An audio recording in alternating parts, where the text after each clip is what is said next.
Shalom à tous, c'est un plaisir de m'adresser à vous, une grande joie, un grand honneur. Je suis le pasteur Paul Olot, je viens de Toulouse, la France, et je suis ici au Togo depuis le 13 mars pour une mission de 15 jours avec toute une délégation de Toulouse. On a vécu déjà une grande campagne à ciel ouvert dans la ville de Agou. 2 soirées extraordinaires, explosives, où on a prêché vraiment la révolution de Jésus. Et je vais vous prêcher cette révolution encore aujourd'hui. On a vu des miracles aussi. Dieu aime tellement les Togolais, il y a tellement de belles guérisons. Et puis on est parti aussi au Bénin.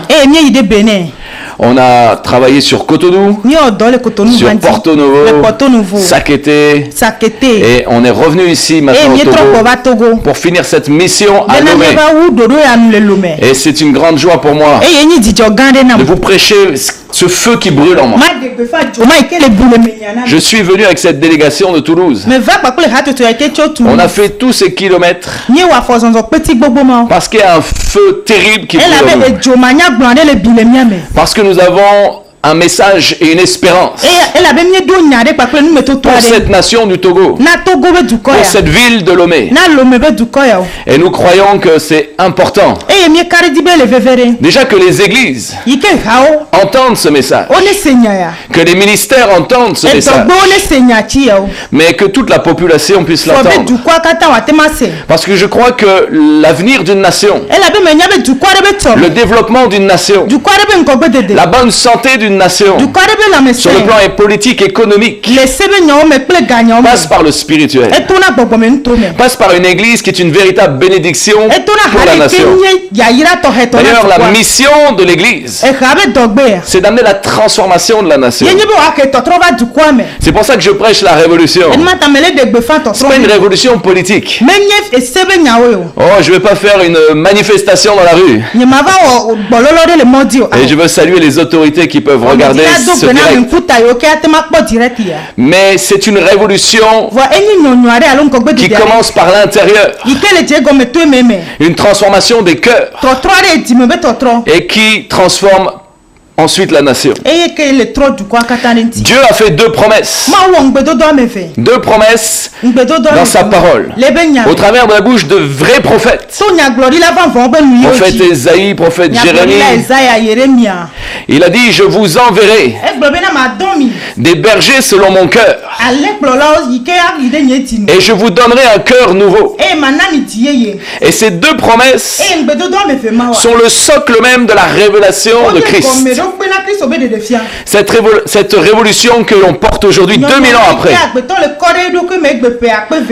Vous savez, je suis pasteur d'une église qui s'appelle Maison de prière pour toutes les nations, MPN. Nous sommes en France, nous sommes installés aussi au Togo, nous sommes au Bénin, en Côte d'Ivoire, au Pakistan, et dans toutes les nations, nous sommes en train de conquérir toutes les nations. Mais regardez bien le nom de cette église: Maison de prière pour toutes les nations. Ça fait écho à une scène dans l'évangile où Jésus, d'une manière assez exceptionnelle, va se mettre un peu en colère, va hausser le ton et va faire une déclaration prophétique, une confrontation avec ceux qui sont censés représenter le Dieu vivant, avec ceux qui sont censés porter la vérité, avec ceux qui sont censés être une bénédiction pour la nation. Et il va leur dire les yeux dans les yeux, et je vous le dis au travers de cette caméra: vous avez transformé ma maison de prière en une caverne de voleurs. Oh, je ne suis pas venu pour juger le Togo, parce que ce message de la révolution concerne autant le Togo que la France, autant la France que le Bénin, et toutes les nations sont concernées. Parce que beaucoup d'églises ont le titre d'église, mais sont devenus des centres de business religieux, où on vous vend toutes sortes de choses. On vous plonge dans l'illusion. On fait des fausses promesses prophétiques. Et cette situation est alarmante. Je crois que le cœur de Dieu est attristé. Et le Saint-Esprit en nous est irrité face à une telle situation. C'est pour ça que la révolution de Jésus, la révolution, ça veut dire amener un changement brutal. Et ça veut dire aussi ramener en arrière. Ramener sur le bon fondement. Que l'Église redevienne l'Église. Vous savez, Jésus va enseigner dans Matthieu chapitre 5. Si le sel perd sa saveur, avec quoi le sale-raton? Il n'y a pas de plus grand désastre pour une nation quand l'Église n'a plus de saveur. Parce que l'Église seule est appelée à être le sel du monde, est appelée à être la lumière du monde. Mais si l'Église ne répond plus, si l'Église n'a plus cette saveur de Christ, avec quoi sale-raton cette nation? Et vous savez, avant même de parler sur la nation, Dieu va d'abord juger son Église. Parce que Dieu a confié une mission exceptionnelle à son Église. Il nous a confié sa puissance. Il a tout accompli à la croix afin qu'on puisse porter cette œuvre de gloire. C'est une responsabilité. C'est une faveur extraordinaire. Mais l'Église sera jugée en premier.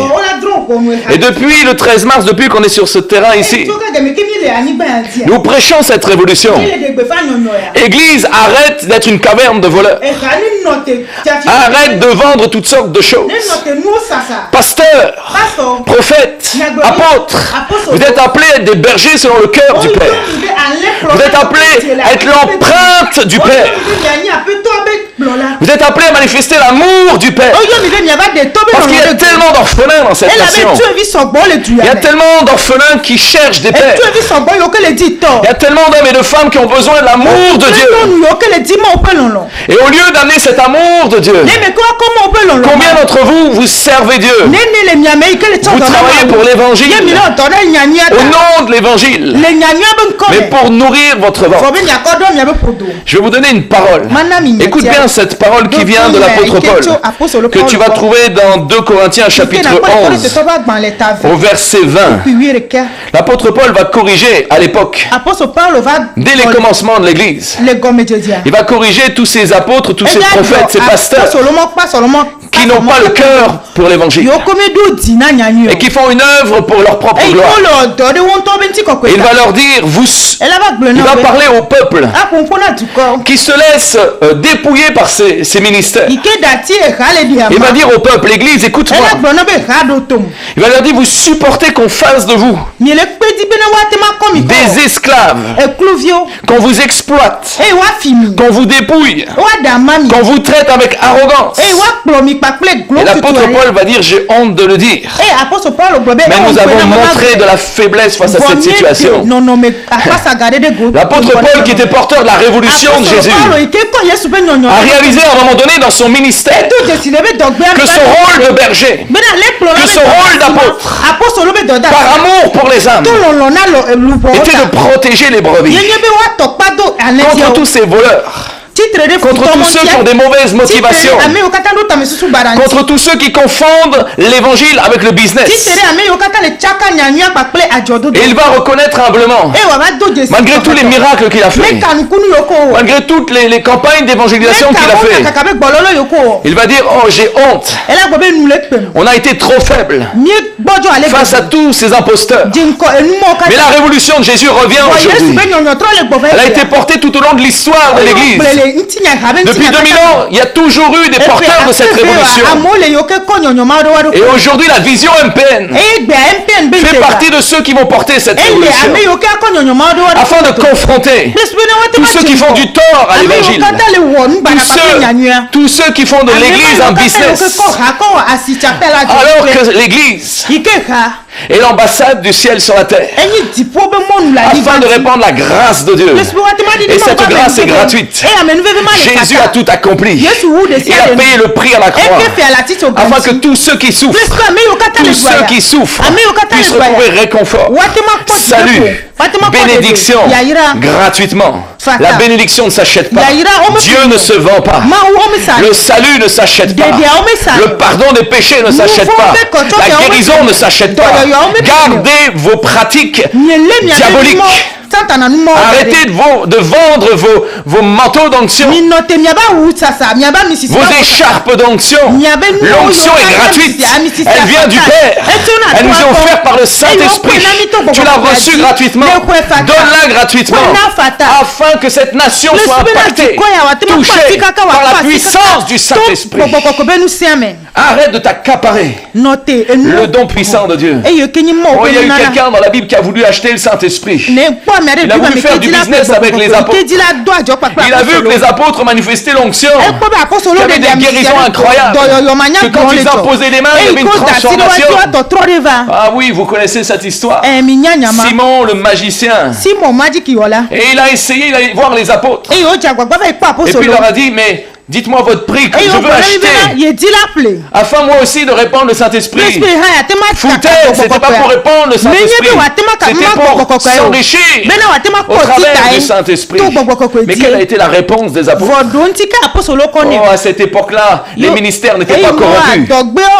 Nous sommes dans l'église primitive. Et Dieu a gardé l'église primitive de toute corruption, afin que l'église primitive soit un modèle jusqu'à la fin des temps. Et Dieu n'a pas permis la moindre corruption. Et quand les apôtres ont entendu Simon, ils lui ont dit que ton argent périsse avec toi. Et repens-toi si c'est encore possible. C'est même pas sûr que ce soit encore possible. Peut-être que Dieu va te foudroyer. Parce que la grâce de Dieu, la grâce de Dieu, lorsque Dieu dit que c'est terminé, c'est terminé. Attends avant qu'il soit trop tard. Fais attention à ce que tu fais. Arrête de jouer. Je vais te dire, avec mon équipe ici de Toulouse, on est venu avec notre propre argent. On a vidé nos comptes bancaires. Parce qu'on n'est pas venu pour s'enrichir ici. Trop de gens viennent en Afrique pour dépouiller l'Afrique. Trop de gens viennent en Afrique pour faire leur business. Nous, on est venus simplement pour prêcher l'évangile. Pour que cette nation connaissent cette révolution et que toutes les autres nations, le Bénin, la Côte d'Ivoire, la France, tous connaissent cette même révolution. Et nous n'acceptons aucun centime pendant tous ces 15 jours. Et à chaque fois que mon pied foulera le sol africain, je ne prendrai jamais un seul centime, parce que ma motivation n'est pas l'argent, ma motivation n'est pas le succès, mais ma motivation, c'est la transformation des nations, parce que c'est ça la mission de l'Église. L'église primitive est mon modèle, parce que c'est l'église que Christ a mis en œuvre. Et aucune corruption n'a été tolérée. Judas n'a même pas pu démarrer l'église. Il a été écarté avant. Ananias et Saphira ont voulu tromper. Ils ont été foudroyés. Simon le magicien a voulu commencer son business. Il a été maudit. La corruption n'avait aucun droit dans l'église primitive. Avec cette révolution, ceux qui marcheront dans cette révolution n'accepteront aucune corruption. Vous êtes le sel de la terre. Vous êtes le sel du monde. Vous voulez que le Togo soit transformé. Mais qu'est-ce que l'église peut apporter au Togo si l'église est plus corrompue que la nation même? Quel sel vas-tu apporter? Quelle saveur vas-tu apporter? Et c'est la même chose pour la France, pour le Bénin. Les nations ont besoin d'une église sans corruption. Donc l'église marchera dans la corruption. Il n'y aura aucun changement, aucune transformation. Vous pouvez faire votre cinéma religieux. Ça n'intéresse pas Dieu. Dieu est fatigué du cinéma religieux. Dieu est fatigué de vos fêtes, de vos bruits. C'est pas moi qui le dis, c'est les prophètes de la Bible qui le disent. Regardez comment les prophètes parlaient. Dieu, au travers des prophètes, disait: arrêtez votre bruit, arrêtez vos fêtes, arrêtez vos cultes bruyants et repentez-vous. Parce qu'il n'y aura pas de transformation véritable dans cette nation. Si l'église n'est pas elle-même changée et transformée en profondeur, si l'Église ne revient pas sur les fondements que seul Christ a posé, tout ce qui est bâti en dehors de Christ, tout ce qui est bâti sur du sable, n'a aucun intérêt pour le royaume de Dieu, n'a aucune valeur, n'a aucune force, n'a aucune puissance. On peut faire des miracles. Satan aussi fait des miracles. Les sorciers aussi font des miracles. Et pourtant, ils ne possèdent pas la vérité. Oh non, non. Le Dieu que je sers n'est pas que le Dieu qui fait des miracles. Il est le Dieu de la vérité. Et nous n'avons de puissance que dans la vérité. Toute puissance en dehors de la vérité ne vient pas du Père. Tout ce qui vient du Père est lumière. Et nous marchons dans la lumière. Que la lumière commence à se lever sur l'église du Togo, sur l'église du Bénin, sur l'église de toutes les nations. Parce que nous sommes appelés à être une maison de prière sur toutes les nations. Entends, église. Je ne suis pas venu pour juger. Si certains ne veulent pas se repentir, oui, tu vas te sentir jugé.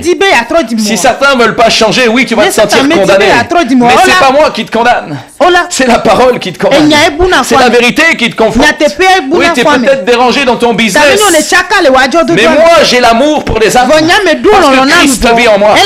Et que la seule mission que Christ me confie, c'est de prendre soin des brebis. Non seulement il n'y avait aucune corruption dans l'église primitive, mais avant de lancer son église, Jésus va prendre Pierre à part. Il va le prendre à part dans l'intimité. Il va avoir un temps cœur à cœur avec Pierre. Et avant de fonder son église, il va dire à Pierre, Pierre, est-ce que tu m'aimes? Est-ce que tu m'aimes vraiment? Est-ce que tu m'aimes suffisamment? Parce que je veux te confier mes brebis. Je ne veux pas que tu fasses comme les autres. Je ne veux pas que tu les débrouilles comme les voleurs. Je ne veux pas que tu fasses ton business. Je ne t'appelle pas pour ton succès. Je ne t'appelle pas pour ton propre royaume. Est-ce que tu m'aimes? Est-ce que tu es prêt à donner ta vie pour les âmes? Est-ce que tu es prêt à donner ta vie pour les brebis? C'est pour ça qu'aucun des apôtres de l'église primitive n'était corruptible. Ils étaient porteurs d'une semence incorruptible, la semence du royaume de Dieu. Cette semence est incorruptible. Et si tu cherches à corrompre cette semence, attention au feu qui vient contre toi. Ne cherche pas à corrompre ce qui est incorruptible. Ne touche pas à la semence du ciel, mais embrase cette semence. Commence à porter du fruit véritable, du fruit qui demeure, afin que cette nation puisse connaître une visitation sans précédent dans la grâce de Dieu. L'église primitive avait le cœur du Père. Non seulement il n'y avait aucune corruption, mais il n'y avait aucun détournement financier. L'église primitive était très riche. Elle était très prospère. Et il est écrit dans Actes chapitre 4 que tous les disciples déposaient leurs offrandes aux pieds des apôtres. Mais je vous pose la question, ils en faisaient quoi de ces offrandes? Est-ce qu'ils ont acheté la plus belle des maisons à Jérusalem? Est-ce qu'ils ont acheté la plus belle des voitures? Est-ce qu'ils ont acheté une collection de montres et de Rolex d'onction? Est-ce qu'ils ont amassé des trésors au détriment du peuple? Écoute-moi bien, Église. L'église primitive était très riche. Et elle a eu un impact sans précédent. Parce que lorsqu'on déposait des offrandes aux pieds des apôtres, ils ont pris cet argent et ils ont réparti cet argent partout. Ils ont semé dans les âmes. Ils ont semé dans les disciples parce qu'ils étaient désintéressés. Ils n'étaient pas intéressés par l'argent. Et si tu étudies l'histoire de l'église, tous les grands hommes de réveil étaient désintéressés de l'argent. D'ailleurs, Jésus a été clair. Soit tu sers Dieu, soit tu sers Mammon. Tu ne peux pas servir l'évangile de Jésus-Christ. Tu ne peux pas porter cette révolution et avoir des contrats avec Mammon, avoir un cœur partagé. Non, c'est impossible. C'est impossible. Il donnait cet argent à l'église primitive selon les besoins de chacun. Église, si tu commences à vivre selon le modèle de Christ, avec le cœur du Père, si tu reviens à ton premier amour, tu vas voir que tu vas commencer à impacter, à transformer. Satan n'aura aucun droit sur ta vie. Satan n'aura aucune part sur ma vie. Parce qu'il sait que je n'attends rien. Il sait que je prendrai aucun centime. Je ne suis pas venu voler. Je ne suis pas venu profiter. Je ne suis pas venu venu dépouiller. Je suis venu semer et donner. Satan, tu n'as rien contre moi. C'est pour ça que la puissance de cette révolution va se répandre. Église, repens-toi. S'il te plaît, repens-toi. Entends ce message aujourd'hui et commence à embraser cette révolution. Pasteur, prophète, apôtre, reviens sur le fondement de l'église de Jésus-Christ. Commence à aimer les âmes comme le Père aime les âmes. Commence à prendre soin des âmes comme le Père nous demande de prendre soin des âmes. Aime les âmes comme si c'était propres enfants. Vous savez, dans la révolution que l'on porte, on revient à la filiation. Nous devons prendre soin des âmes comme si c'était nos propres enfants. Nos fils et nos filles. Quel père volerait son fils? Quelle mère ne désirerait pas le meilleur pour sa fille? Pasteur, prophète, apôtre, soyez des bergers selon le cœur du Père. Jésus va même dire, mauvais que vous êtes, en tant que père, vous donnez quand même de bonnes choses à vos enfants. Pourquoi toutes ces choses alors se passent dans l'église? Arrêtez cela. Rapidement. Repentez-vous. Changez. Recevez un cœur nouveau. Le cœur de Jésus-Christ. Et devenez à votre tour le reflet, l'empreinte du Père. Tu seras plus riche qu'avec tout ton business. Je ne reçois aucun argent. Je dépense tout ce que j'ai pour l'évangile de Christ. Mais je peux vous dire une chose, je ne manque de rien. Je suis béni de toutes sortes de bénédictions. Parce que Dieu pourvoit toujours. Parce que c'est la promesse de Dieu. Si tu es un berger selon son cœur, que Dieu est ton bon berger, tu ne manqueras jamais de rien. Arrête de t'inquiéter. Peuple de Dieu, arrêtez de vous faire dépouiller. J'ai mal au cœur pour vous.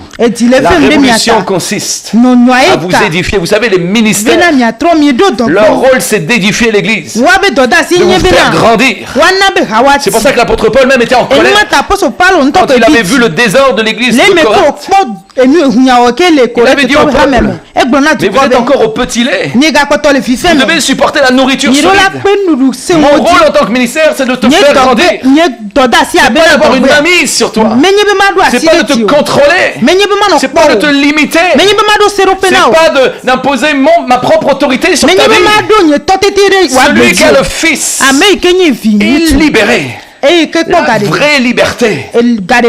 Qui suis-je pour te mettre un joug nouveau sur ta vie? Arrêtez de vous laisser manipuler. La grâce de Dieu est gratuite. Tu as tout pleinement en Jésus-Christ. Un vrai ministère est là pour ta bénédiction. Pour t'élever. Pour te parler comme un père. Pour te faire entrer dans ta destinée. Pour te communiquer ce cœur transformé. Pour te communiquer ce feu de la révolution. S'il te plaît, peuple de Dieu, grandis. Laisse-toi affranchir par Jésus-Christ. Laisse-toi affranchir par Jésus-Christ. Que l'Afrique reçoive cette révélation de la grâce, cette révélation de l'amour du Père. Afrique ne soit plus orpheline, ne fonctionne plus spirituellement comme des orphelins. La première chose que le Saint-Esprit fait, c'est certainement pas de te contrôler. C'est certainement pas simplement de te faire une guérison, de te faire ressentir une puissance. La première chose que le Saint-Esprit fait dans ta vie, c'est du concret. C'est une adoption. Le Père t'adopte. La première chose qui se passe lorsque tu acceptes Christ dans ta vie, le Saint-Esprit en toi crie Abba Père. Et tu n'es plus jamais orphelin. Tu reçois l'amour du Père. Tu changes d'identité. Tu changes de mentalité. Dans le royaume de Dieu, il n'y a pas une mentalité togolaise. Il n'y a pas une mentalité française. Il n'y a pas une mentalité africaine ou occidentale. Mais il y a la mentalité du royaume de Dieu. Et cette révolution, c'est un renouvellement de ton intelligence, un renouvellement de ta pensée, Reviens dans la vérité pure de cet évangile. Laisse-toi affranchir. Laisse-toi affranchir par le Fils. Jésus a payé le prix afin que tu vives pleinement en Jésus-Christ. Il a payé le prix afin que tu sois épanoui dans ta vie, afin que tu ne manques de rien, afin que personne, rien ni personne ne puisse poser une main humaine sur ta vie pour te bloquer ou te limiter. Les ministères sont des serviteurs, comme Jésus était un serviteur, et on reconnaît les vrais ministères aux fruits qu'ils portent. Jésus n'était pas un gourou. Jésus était un serviteur. Jésus n'était pas intéressé. Jésus t'est rempli de l'amour du Père. Tu reconnais un arbre à son fruit. Que Dieu commence à ouvrir les yeux, à ouvrir les oreilles et à discerner ce qui vient du Père et ce qui ne vient pas du Père. Commence à discerner. Et commence à marcher dans cette révolution. Si tu as été désabusé par l'Église, si tu as été blessé profondément par l'Église, si tu as été volé, dépouillé par des fausses églises, par des faux ministères, en tant que pasteur, je veux te demander pardon. En tant que ministère de Christ, ministère de réconciliation, je t'en supplie, réconcilie-toi avec le Père. Réconcilie-toi avec le Père. Mais maintenant, ne retourne pas dans les filets des voleurs. Ne retourne pas dans les cavernes de voleurs. Mais viens et suis-nous dans cette révolution.